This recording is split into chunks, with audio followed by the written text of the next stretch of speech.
natin sa ating mga comment section ng ating mga na-upload na video ay meron tayong mga kaibigan na nagre-request tungkol sa mag-upload naman ulit tayo nila ng panibagong video, lalo na yung Ngayon ay 5 June 2025, sa ating mga Thursday, tunod ng YouTube tungkol sa electrical system, alternator system, alternator at saka kanyang mga D-switch, ignition switch, battery, and i-apply daw nila ito sa starter. mga nabili nilang mga makina sa bangka, mga kaibigan.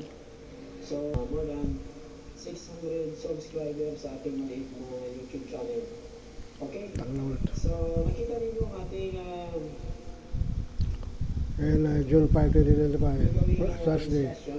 Ito, una na. Meron po tayong Pasado. battery. No? Battery pala. Meron din Ignition. tayong alternator. Hmm. Meron tayong starter. Meron tayong ammeter o ampere gauge ng ating alternator. At meron tayong ignition key switch. Ang ating palang charging system, mga kaibigan, ito ay IC type, no?